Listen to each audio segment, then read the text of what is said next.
We spoke after the Liverpool game about how without Kinlett and Leovolti that looked very transitional and probably very much the same today. And I appreciate Wally was probably only fit enough to play a certain number of minutes, but felt like the game fell into a pattern where it became very transitional. Arsenal weren't taking care of the ball, couldn't build pressure, City were finding that switch. I wondered, prior to Leovolti coming on, what you guys on the bench trying to do to stop that pattern? Manage spaces better in midfield, and also to not get into too much detail, but they have a couple of key players who got onto the ball and they use a lot of playing forward and then backwards to switch, stopping those mechanisms with the players on the pitch. And just how important was Leovolti, because it might have been a coincidence, but all of that just seemed to stop when she came on.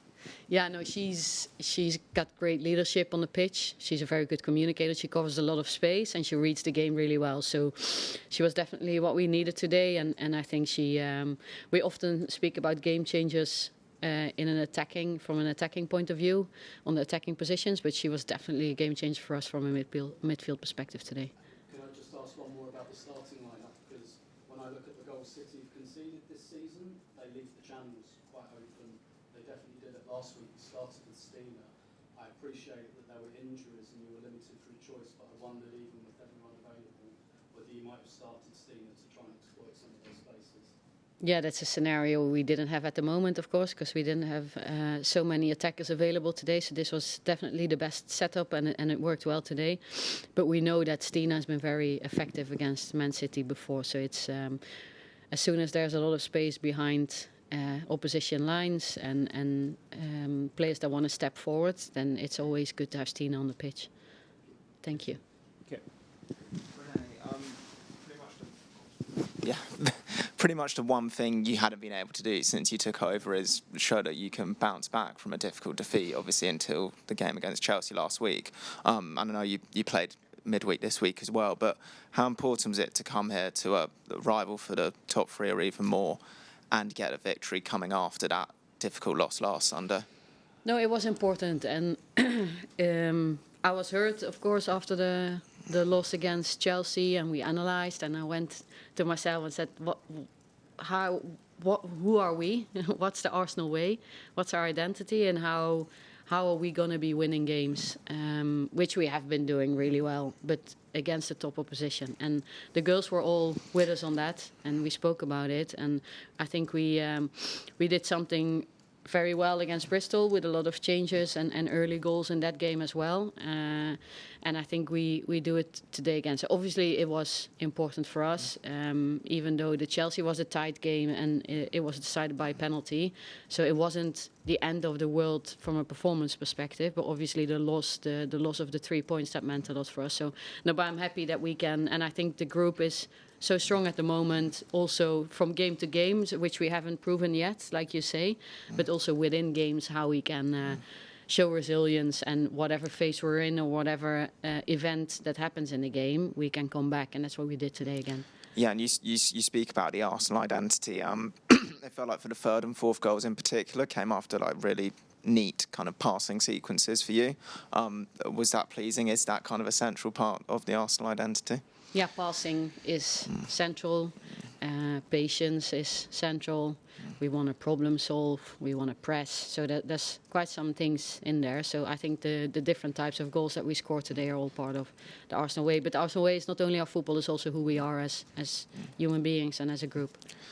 And another Sunday, another controversial penalty decision. It did look outside of the box, the foul. Like, what was your take on that decision? Yeah, we had video on the bench, and it looks like it happens outside the box. So yeah, that's the situation. They get a penalty, but I'm mostly happy with how we come back from that situation. Thank you. Thank you. Emma. Hi, Renee. When you talk there about sort of that, wanting to press and that being such a key part of the Arsenal identity, I just wonder, had you watched that Manchester derby and you saw, Manchester United, how effective they were pressing really high, was that something that you sort of reiterated with your players? Yeah, definitely. We saw that game, but we have our way and our strengths in our players, so we didn't copy paste what United did. So we wanted to play to our strengths. So we get the early goal straight away from a pressing situation, which was very good. But then on the other side, we're critical of our defensive game in the first half later on, because we invite them back into the game, and there was a couple of details we wanted to do better, and that's everyone, staff and players. So it's good. They're on a very high level, the players. They want to be better, and they want to problem solve things together with us, and that's what we did today. And so yeah, no, but that's definitely a big part of how we want to play, is the press and defensive solidity. Yeah, you sort of answered my second question there in terms of that, perhaps that bit where you allowed them back in. But I just wonder, I'm pretty sure I know the answer, but how important is it to get the 3 points today, given, the context of Champions League qualification, that battle for the top three? Yeah, super important, yeah. Any more on that? No, that's it. It's super important, yeah. Thank you. So, Catherine. I don't think the microphone works, so I'm just going to I'm just speaking to a microphone, so it's not making any difference. Just going back to the penalty, I know you spoke last week about whether VAR is something that should come into the women's game. It felt like today's one was a lot clearer error than last week. I know it didn't end up affecting you getting the 3 points, but it could have been a big difference between 1 point and 3, and then have a big impact on the rest of the season. I mean, is that error today kind of another example of maybe why VAR could be a good thing in the women's game? What are your kind of thoughts? Yeah, I think in general we want to grow the women's game, and so all aspects are important, and then it's not up to me, but up to the people who work with the strategies for women's football and football in general to see what's best. But all I say is there's a lot at stake, and you see it in the men's game, and that's growing in the women's game now as well. So I think fair play and fair decisions are important in our game at the moment as well. And it did kind of seem like maybe the injustice of that decision gave your team like an extra kind of lift, maybe, in terms of like, I know that kind of when you conceded the equaliser, then you scored again straight away. It kind of like, I guess it shows that they're very good kind of from coming back from a setback to go up the other end and scored again not long after. No, that's what I'm very happy with. I think the girls are on a very high level at the moment in how you manage those momentum shifts in games, and big events influence those shifts. But I saw a great determination today as well, and they've been doing that well for a while now. So, but they did well changing it back around and staying composed and not letting emotions take over. But I saw some extra determination in the girls, which was very good to see. Congratulations, mate.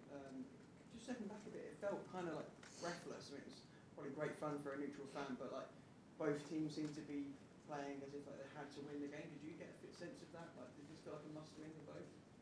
I think both teams felt that, yeah. We didn't speak about it with the girls. We just spoke about we want the Arsenal way to lead to winning. So nothing specific for this game. But I think City, of course, playing at home against us and the sweating. So I think the pressure was there for them. But it's in general, it's two very good footballing teams playing against each other. So that's why the game becomes like this. And I suppose perhaps also fair to say both teams made quite a few mistakes on the ball. Sometimes the second goal that you conceded, for example, I appreciate you've won the game, so it seems a bit harsh to bring it up, but is that something that you'll look at, trying to cut out some of those errors in possession?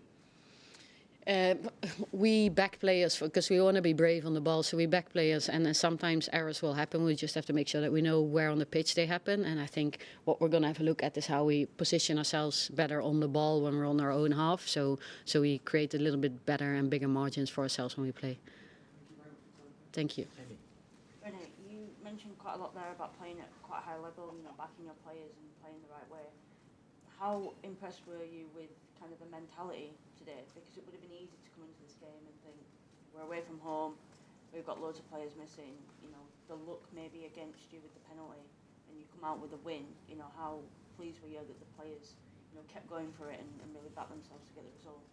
Yeah, no, exactly that. And I think the girls are growing on that, so they're on a very high level when it comes to resilience in the game, managing different phases of the game, managing different events that happen in the game that you can't always control. So I think I'm just very proud of how they take this game on, because we get a really good start in the game, and how we finish the game with everything that happens during those 90 minutes. Thank you. Charlotte, and then we'll finish up. Hi, Renee.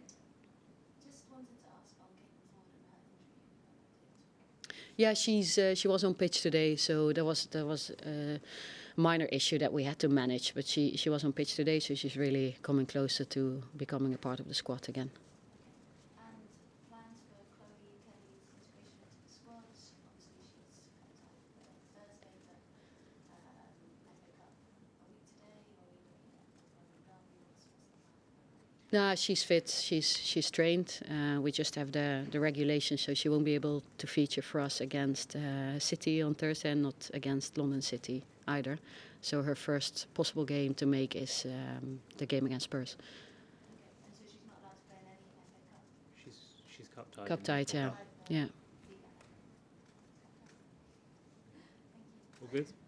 Megan, last one here. Not in both cups, eh? She's only cup tied in against London City Lionesses. Yeah, so she But- can't play against City because of the loan, Yeah. but she could play in the final hypothetically. Okay. But she can't play in the FA Cup because she's already turned out for City in that competition. Makes sense. Thank you very much for that clarification. Thank you.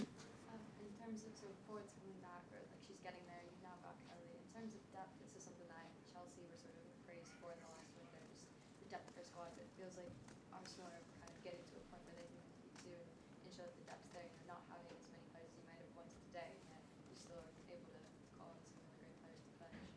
Yeah, definitely. So no, we're very happy with the squad, and I think both Jenna and Chloe coming in, they make us better, they make us stronger, they make us more versatile, and they give us more options. So I'm very happy with the squad. Awesome. We'll leave it there. Thank you, guys. Thank you. Thank you.